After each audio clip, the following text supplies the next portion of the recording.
Bienvenue à cette lecture inspirante. Que ces paroles apportent paix, vérité et enrichissement spirituel à votre âme. Bonne écoute.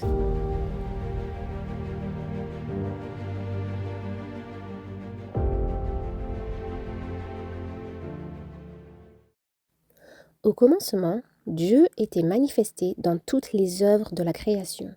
C'est le Christ qui a déployé les cieux et jeté les fondements de la terre. Sa main a placé les mondes dans l'espace et formé les fleurs des champs. C'est lui qui soutient les montagnes par sa force. À lui appartient la mer, car c'est lui qui l'a créée. C'est lui qui a rempli la terre de beauté et de lait et l'air de chant. Sur tout ce qui se trouve sur la terre, dans les airs et dans le ciel, il a gravé le message de l'amour du Père. Bien que le péché ait souillé l'œuvre parfaite de Dieu, ce message subsiste. Maintenant, encore toutes les œuvres créées annoncent la gloire des perfections divines. À part le cœur égoïste de l'homme, il n'est rien qui vive pour soi-même. Aucun oiseau ne fend les airs, aucune bête ne se meut sur le sol sans servir à entretenir quelque autre vie. La plus simple feuille d'arbre, le plus humble brin d'herbe exerce un ministère.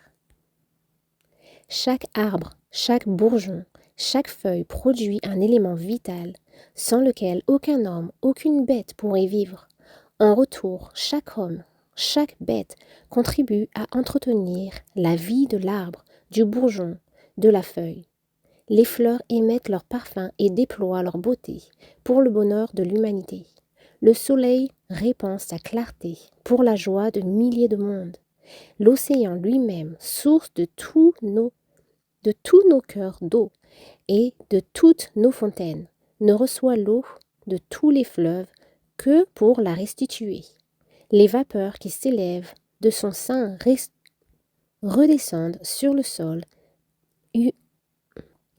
en ondées fécondantes. Les anges de gloire donnent avec joie leur amour et leur vigilance inlassable en faveur d'êtres déchus et souillés. Des êtres célestes réconfortent le cœur des hommes. Ils apportent à ce monde enténébré la lumière des parvis célestes. Par un ministère aimable et patient, ils exercent une action sur l'esprit humain pour emmener les âmes perdues à une communion avec le Christ plus étroite que celle qu'ils peuvent expérimenter eux-mêmes. Mais laissons de côté ces manifestations moins importantes pour contempler Dieu en Jésus. En regardant à Jésus, nous comprenons que c'est la gloire de notre Dieu de donner. Je ne fais rien de moi-même, affirmait le Christ. Le Père qui est vivant m'a envoyé, et je vis par le Père. Je ne cherche pas ma gloire, mais la gloire de celui qui m'a envoyé. Ces paroles mettent en évidence le grand principe qui est la loi par la vie pour l'univers. Le Christ a tout reçu de Dieu, et il a pris pour le donner. Il en est ainsi du ministère qu'il exerce dans les parvis célestes en faveur de toutes les créatures. Par l'intermédiaire du Fils bien-aimé, la vie du Père se répand sur tous. Elle retourne par l'intermédiaire du Fils sous forme de louanges et de joyeux services. Telle une vague d'amour vers la grande source universelle. Ainsi, à travers le Christ, le circuit bienfaisant est complet, représentant le caractère du grand donateur, la loi de la vie. Ne manquez pas les prochaines lectures de ce livre Jésus-Christ en vous inscrivant à cette chaîne.